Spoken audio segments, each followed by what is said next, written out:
భోగాపురం అంతర్జాతీయ విమానాశ్రయాన్ని అట్టహాసంగా ప్రారంభించారు. ప్రధాని నరేంద్ర మోదీ ఢిల్లీ నుంచి వచ్చి మరీ కార్యక్రమంలో పాల్గొన్నారు. ఈ నెల 17 నుంచి విమాన సర్వీసులు ప్రారంభమవుతాయి. ఆ రోజునే విశాఖ ఎయిర్పోర్ట్ ను మూసేస్తారు. ప్రత్యేక సేవలకు మాత్రమే విశాఖ విమానాశ్రయాన్ని వినియోగిస్తారు. అయితే భోగాపురం విమానాశ్రయంపై కూటమి పార్టీ బీజేపీకే కొన్ని అభ్యంతరాలు ఉన్నాయి. ఆ పార్టీకి చెందిన విశాఖ నార్త్ ఎమ్మెల్యే విష్ణుకుమార్ రాజు 2 ఏళ్ల పాటు విశాఖ విమానాశ్రయాన్ని కొనసాగించాలని కోరుతున్నారు. కనెక్టివిటీ పెరిగేంత వరకు విశాఖను డొమెస్టిక్ ఎయిర్పోర్ట్ గాను, భోగాపురాన్ని ఇంటర్నేషనల్ ఎయిర్పోర్ట్ గాను కొనసాగించాలని ఆయన అంటున్నారు. రోడ్డు వసతి సరిగ్గా లేని కారణంగా విశాఖ నుంచి భోగాపురం వెళ్లడానికి ఎక్కువ టైం పడుతుందని ఆయన గుర్తు చేస్తున్నారు. ప్రస్తుతం ఉన్న రోడ్లను చూస్తే జనం విమానం ఎక్కకుండా రైల్లో ప్రయాణించడమే మేలు అని నిర్ణయించుకున్నట్లు విష్ణుకుమార్ రాజు వ్యాఖ్యానిస్తున్నారు. విశాఖ నగరం వేగంగా విస్తరిస్తోన్న మాట వాస్తవం. కూటమి ప్రభుత్వం తీసుకుంటున్న చర్యల కారణంగా వాణిజ్య రాజధాని ప్రాంతానికి ఇబ్బడి ముబ్బడిగా పెట్టుబడులు వస్తున్నాయి. ఉత్తరాంధ్ర జనాభా మొత్తం విశాఖ కేంద్రంగా కార్యకలాపాలు నిర్వహిస్తోంది. దాంతో రోడ్లపై రద్దీ పెరిగింది. కొన్ని సందర్భాల్లో ఇసుక వేస్తే రాలడంతగా జనం కనిపిస్తున్నారు. జనానికి తగ్గట్టుగా మౌలిక వసతుల కల్పనలో ప్రభుత్వం ఘోరంగా విఫలమైంది. విశాఖ నగరంలో ఫ్లైఓవర్లు లేవు, రోడ్లు సరిగ్గా ఉండవు.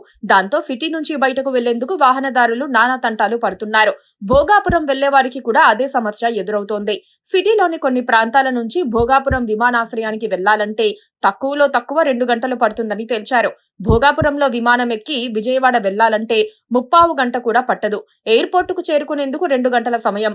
అక్కడ కనీసం గంట ముందు ఉండాలన్న నియమంతో పాటు గన్నవరం విమానాశ్రయం నుంచి విజయవాడ సిటీలోకి రావడానికి మరో గంటన్నర. అలా లెక్కలేసుకుంటే మొత్తం 6 నుంచి 7 గంటల సమయం కేటాయించాలి. అదే విశాఖ రైల్వే స్టేషన్ లో వందే భారత్ రైలు ఎక్కితే 4 గంటల్లో బెజవాడ చేరుకుంటారు. రైలు బయలుదేరే ముందు కూడా వచ్చి ఎక్కే వీలుంటుంది. హైదరాబాద్ రావాలన్నా అదే పరిస్థితి. భోగాపురం వెళ్తే 6-7 గంటలు పడుతుంది. రైల్లో వస్తే 8:30 గంటల ప్రయాణం ఉంటుంది. విమాన ప్రయాణంతో పోల్చుకుంటే ఖర్చు చాలా తక్కువ. ఆ లెక్కలు వేసుకుంటే జనం భోగాపురం వైపు చూడనే చూడరు. అందుకే ప్రయాణికులను ప్రోత్సహించే దిశగా విశాఖ నుంచి భోగాపురం కనెక్టివిటీని పెంచాలని జనం తరపున విష్ణుకుమార్ రాజు కోరుతున్నారు. స్థానికుడిగా, అన్నీ తెలిసిన వ్యక్తిగా ఆయన కొన్ని సలహాలు ఇస్తున్నారు. విశాఖ నార్త్ ఎమ్మెల్యే 2 సూచనలు చేస్తున్నారు. భోగాపురం ఎయిర్పోర్టుకు రోడ్డు కనెక్టివిటీ కోసం ప్రతిపాదించిన బీచ్ కారిడార్ నిర్మాణానికి 2 ఏళ్లకు పైగా సమయం పడుతుంది. అంతవరకు విశాఖలోనే డొమెస్టిక్ కార్యకలాపాలు నిర్వహించాలని ఆయన అంటున్నారు.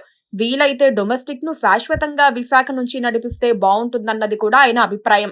అదే అంశాన్ని శాసనసభ సమావేశాల్లో ప్రస్తావిస్తానని చెబుతున్నారు.